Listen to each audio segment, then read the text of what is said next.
Thank you, Chairman Graves, and the members of the T&I Committee for hosting this Member Day. I appreciate the opportunity to share my concerns about the FAA.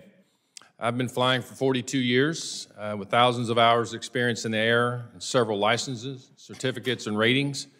I've had extensive conversation with a great deal of individuals within the aviation industry and the issues they face with the FAA. I'm here to speak about the aviation community's displeasure with inconsistency in the Flight Standard District offices, more commonly known in the industry as FSDOs, and the ongoing pilot shortage. I've heard from multiple sectors in the aviation community, from heavy lift helicopter operators to aircraft repairmen, about the serious lack of consistency from FSDOs. It is a common complaint that each FSDO office and inspector interprets and administers the rules set forth by the FAA. There are 77 FSDO offices operating in the United States, meaning that 77 different possible ways that rules and regulations can be interpreted. And that doesn't even account for the individual inspectors at each FSDO interpreting rules in their own way. If federal oversight is going to happen, there needs to be a consistent application of the rules and regulations across the board. The aviation community is frustrated about the FAA claims they oversee safety and regulatory standards across the entire U.S., when in reality there is a complete disconnect between the FAA office in Washington, D.C. and individual FSDOs. FSDOs are meant to be a resource to the aviation community, but instead they've just become unhelpful with their inconsistent guidance and burdensome certification processes.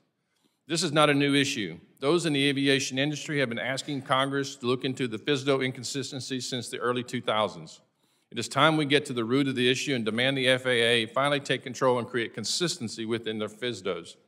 At the end of the day, if the FAA is going to operate at a federal level, they must ensure all FSDOs interpret rules and safety standards equally, treating and regulating everyone the same way from FSDO to FSDO. Pilot shortages are another major issue for the aviation community.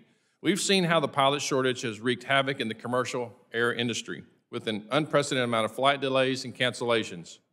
A key factor in this crisis is the shortage of designated pilot examiners, DPEs, but the FAA has done nothing to address this. There has been a shortage of pilot examiners for years now. Plenty of students love flying and they're ready to embark on a career as a commercial pilot, but are having to wait far too long for their certifications.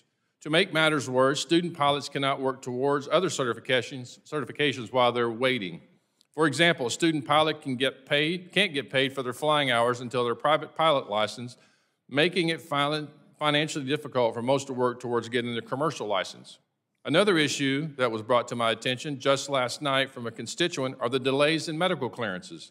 The FAA Medical Division requires pilots to respond to their requests 30 to 60 days, yet takes 8 to 10 months to respond to pilots. Every day that a FAA fails to address these critical issues, they continue to delay commercial pilots entering the workforce. It's totally unacceptable.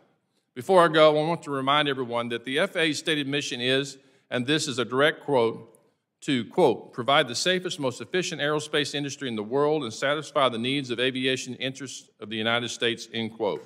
The FAA has failed to uphold this mission. As a result, the aviation system in the country has become less efficient, more expensive, and increasingly burdensome for the people who work to improve the aviation industry. If the FAA wants to be a trusted regulatory body, there must be consistency and transparency in how rules are upheld and how certifications are granted. I'm a proud member of the aviation community, and as I mentioned, I have been so for 4 decades. I hope my testimony today has helped my colleagues on this committee understand just how harmful the FAA has become to this industry. I yield back. Thank you, Representative Hearn. Any questions for Representative Hearn? Just not a question really, but a comment is that this is really a nonpartisan set of issues you've outlined here.